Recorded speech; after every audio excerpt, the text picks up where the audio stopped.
Fakultas Farmasi Universitas Padjadjaran melaksanakan penelitian berjudul Pengujian Model Penemuan Kasus Tuberkulosis secara aktif oleh tenaga kefarmasian komunitas.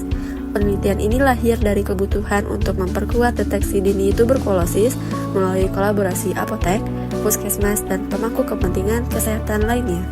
Metode ini dilakukan menggunakan mixed methods, di mana dilakukan kajian literatur, forum group discussion, in-depth interview, dan implementasi selama 3 bulan di apotek dan puskesmas. Lalu dilakukan analisis menggunakan the Consolidated Framework of Implementation Research atau CFIR.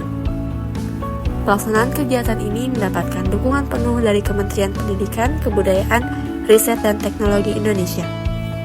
Tim peneliti Profesor Apoteker Ivan Surya Pradipta PhD sebagai Ketua Peneliti, Ibu Erna Herawati PhD, dan Ibu Dr. Apoteker Dika Pramita Destiani M.Pharm sebagai anggota peneliti.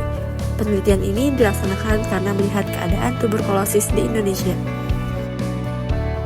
Tuberkulosis masih menjadi masalah kesehatan utama di Indonesia. Pada tahun 2023 diperkirakan terdapat lebih dari 1 juta kasus tuberkulosis, namun hanya sekitar 800.000 kasus yang berhasil ternotifikasi. Tingginya kasus yang tidak ternotifikasi menunjukkan bahwa banyak pasien belum terdeteksi. Kondisi ini berkontribusi pada kegagalan penanganan tuberkulosis dan membuat pengendalian penyakit semakin sulit. Pada suatu penelitian yang menilai mengenai jalur pencarian pengobatan dan waktu tunda dalam diagnosis serta terapi tuberkulosis di Indonesia, menunjukkan bahwa adanya keterlambatan yang cukup signifikan pada berbagai tahap. Mulai dari keterlambatan pasien dalam mencari pertolongan, keterlambatan diagnosis, hingga hambatan pada sistem kesehatan. Secara keseluruhan, total delay dapat mencapai lebih dari 2 bulan. Sebuah studi di India meneliti bisakah apoteker komunitas membantu meningkatkan penemuan kasus tuberkulosis. Dalam penelitian tersebut, apoteker dilibatkan untuk melakukan 2 hal utama. Pertama, melakukan screening tuberkulosis dengan menanyakan apakah pasien memiliki gejala batuk lebih dari 2 minggu, demam, keringat malam hari, batuk berdarah, penurunan berat badan, atau riwayat tuberkulosis sebelumnya. Kedua, jika dicurigai tuberkulosis, pasien langsung dirujuk ke dokter atau fasilitas kesehatan untuk pemeriksaan lanjutan seperti ronsen dada. Hasilnya, angka deteksi kasus tuberkulosis meningkat hingga 25 kali lipat di wilayah apotek yang mengikuti program ini. Temuan ini menunjukkan bahwa peran apoteker sangat penting dalam mempercepat penemuan kasus tuberkulosis di masyarakat. Penelitian ini bertujuan mengembangkan dan menguji model penemuan kasus tuberkulosis berbasis apotek melalui koalisi pemangku kepentingan, penyusunan model konseptual, pelatihan tenaga kefarmasian, pilot testing model di apotek, serta evaluasi efektivitas dan keberlanjutan strategi implementasi. Model dinilai visible dan memberikan manfaat nyata. Tenaga kefarmasian dapat menjalankan screening awal dan memberikan rujukan suspek tuberkulosis. Dari 195 pasien bergejala, 83,6% di screening, 17,4% bersedia dirujuk, 3,4% hadir di puskesmas, dan tidak ada yang terdiagnosis tuberkulosis. Namun demikian, dari penelitian ini terbentuk jejaring antara rujukan puskesmas dan apotek yang dapat dimanfaatkan dengan baik.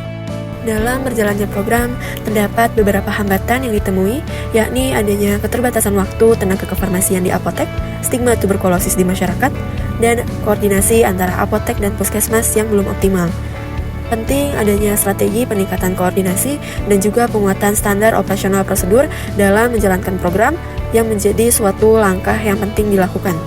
Apotek berperan strategi sebagai pintu pertama pencarian pengobatan masyarakat. Pelibatan tenaga kefarmasian mampu memperkuat upaya deteksi dini kasus tuberkulosis dan berkontribusi dalam percepatan eliminasi tuberkulosis. Penelitian ini telah mencapai tingkat kesiapan teknologi atau TKT 6-7, yaitu model teruji di lingkungan terbatas dan siap menuju perluasan implementasi. Upaya penanggulangan tuberkulosis tidak bisa berjalan sendiri. Melalui kolaborasi apotek, puskesmas, dan masyarakat, kita bisa mempercepat penemuan kasus dan menyelamatkan lebih banyak nyawa. Setiap langkah kecil di layanan kesehatan primer adalah kontribusi besar bagi Indonesia bebas tuberkulosis. Semoga model ini dapat menjadi kontribusi nyata dalam peningkatan penemuan kasus tuberkulosis di Indonesia. Kami mengucapkan terima kasih kepada Kemendikbudristek atas dukungan pendanaan penelitian ini. Terima kasih juga kepada Dinas Kesehatan Kota Bandung, Ikatan Apoteker Indonesia Jawa Barat dan Kota Bandung, Persatuan Ahli Farmasi Indonesia Kota Bandung, serta seluruh apotek dan puskesmas yang terlibat.